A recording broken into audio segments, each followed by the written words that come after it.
Hello ghouls and goblins, this is Grim Graham Creations. I'm Rachel, and welcome to today's video. So, what I'm wanting to do is I've got a big project currently on the back boiler that I've been working on for over a week. The build is still got a couple days left. I still wanted to get a video posted. Recently, the game Monster Hunter Wilds came out, and I'm actually going to be playing it tonight with my husband. And so I thought it would be really fun to go through some of the main characters in Monster Hunter Wilds and do a little outfits inspired by the characters. So yeah, we're going to do a little dress up today. For Monster Hunters, this is actually a game that I have never played any of the previous editions, but it is one in a series that has come out. I had friends who played it in college, my husband played it in college with his roommates, so I've seen a good amount of the gameplay, as well as when I was in Japan, my friends and I, we actually went to the Monster Hunter themed cafe. And it was so much fun, and it was so thematic, and I loved the entire world building and aesthetic vibes that these games had. It was fantasy kind of mixed with anime, mixed with a little bit of survivalist type of worlds. And all of these character designs and armor was so cool. And so upon that experience, and now looking at the characters for this new game that I'm going to play today, it looks so much fun. So let's go ahead and play dress up for some of these main characters. First off, in case you're not familiar with the Monster Hunter games, I'm not hugely familiar, but I'm learning. Here's my little explanation. The game Monster Hunter Wilds it's an action role-playing game where players explore expansive biomes, hunting for formidable creatures to craft improved equipment. The game emphasizes dynamic combat, resource gathering, and cooperative multiplayer experiences.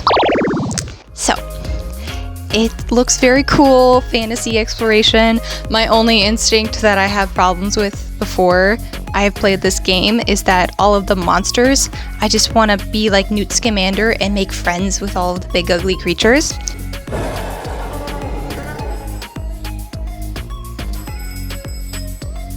Anyway, long way of saying, let's go through the characters that we're going to be doing the outfits for. Alright, we are going over the official Monster Hunter Wilds website. They've got this great little page that goes through all of the characters, gives a little synopsis of who they are, and my absolute favorite part is I'm pretty sure the creators of this game understand the cosplayer, because you go onto this website and you get the synopsis of the character, and then you can go and you can click into the character and it pulls up just an individual image of them head to toe, and so you can zoom in and see every detail of their clothing. Every little detail that has to be perfect. I appreciate that so much as a person who likes to make costumes and sometimes has a struggle of a time finding good reference images. So let's go over the characters we're going to be dressing as today. For the record, this is all just playing dress up with only stuff I have in my closet. We're not doing full official cosplay, so these are just trying to get the essence of the characters. And if you have never tried just dressing up as a character, in case you're a person who likes dress up or feels like you're in fashion creative rut, highly suggest just looking at a character that you like or that is one of your favorite characters and looking at your closet and see how you can emulate some of the color schemes or the history of the character or just the feeling of the character, and then just everyday cosplay as whoever it is your favorite character is, and it gives you such a fun confidence boost and feeling of escapism. Reality sucks. I've been doing closet cosplays for everyday clothing since high school. Highly, highly, highly recommend. Let's talk about the game and the context for these characters. The setting of our story, the Forbidden Lands. Based on Nata's account, the guild has organized the expedition into several small units, each with its own hunter, handler, smithy, and palico. Meet the characters that will accompany you on your journey. First character we're going to dress up as is Hunter, the protagonist and character you play as, a hunter assigned to the Forbidden Lands Research Commission. Their job is to help investigate this unexplored region. For the hunter, I ended up going with this cute skirt that I have that has some nice sort of pleats as well as a fold in it, and then I tried to layer it with a good jacket and then just use some scraps of orange fabric that I have to try to mimic that color pop that there is in the original character. And then I'm just trying to layer it with all kinds of bits and bobs from my office that really help to represent the hunter's adventurer and survivor look, as if I had clearly been prepped with weapons to be able to go out and fight these creatures and maybe gathered more and more gear along my journey. Next up is Alma, the hunter's handler, one who manages monster hunt requests, permissions, and quests. She'll accompany you out on your quests and provide you valuable support and knowledge. A specialist in cultural anthropology and an avid archaeologist. And this one was another really cute character that has so much storytelling in it. She definitely looks like she is the researcher chick. So I ended up going with just a nice big fluffy jacket so that I can still get her color palette even if it's not an exact match. I went with some leggings with some interesting cutouts and a tank and a vest, and just layering on some different pieces as well as a bag with a tea kettle ready for the important combination of tea and research note-taking for the avid anthropologist. So put all of those little details in there. I really love the look of Alma's character. I'm very excited to talk to her in the game. She's giving kind of anthropology Velma in the Monster Hunter world. She's adorable, and I'm very excited to hang out there. Next up is Gemma, a smithy with the Research Commission. She'll take care of all of your weapons and armor crafting needs. And I feel like she looks like the really classic spunky engineer chick with the all-important midriff to help maximize your crafting capabilities. Because if you're smithing, what you really want is your bare skin in the middle of your body exposed to all that melting metal. But I do genuinely love her character design. I ended up using these fun oversized pants I have.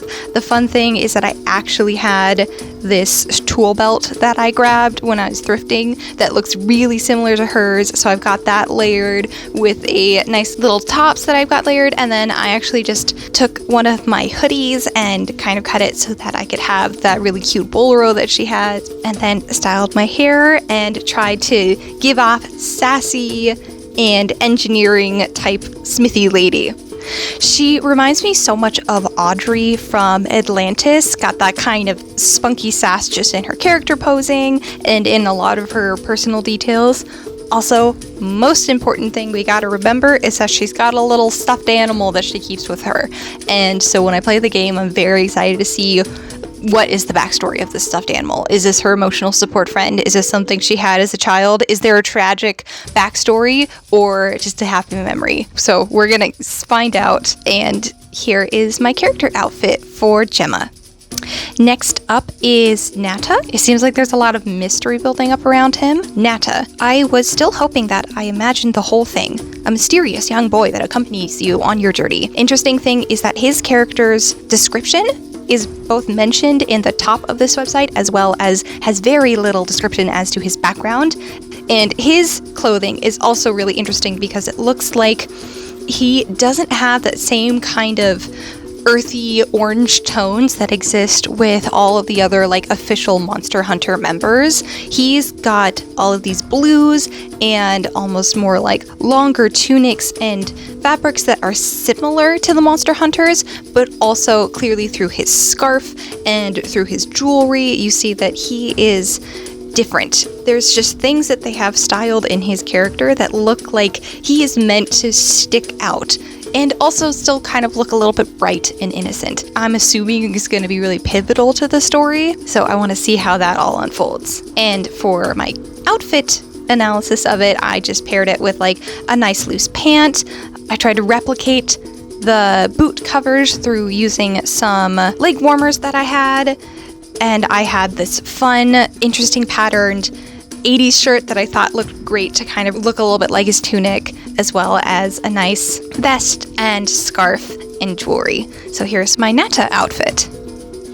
And then last but not least, I'm sure everyone's favorite character from this gaming series. It's my favorite and I haven't even played the games yet. It's Palico, a feline cat-like creature fully capable of speaking to people, who is the hunter's trusted Palico partner. They provide invaluable hunting and moral support. I feel like this reminds me so much of my cats in real life, is that they are my invaluable life and moral support buddies. And he's got such a fun little character. I think the most interesting thing about his outfit is that it does have some really similar notes to the hunter's outfit, in the fact that they both have some different fur-lined trim, even though I think we are in a desert-like environment, which definitely leads to the whole you, the hunter, and your Palico buddy have been traveling around in different regions and different worlds together, and you have now come to this new region to fight the stuff that's here.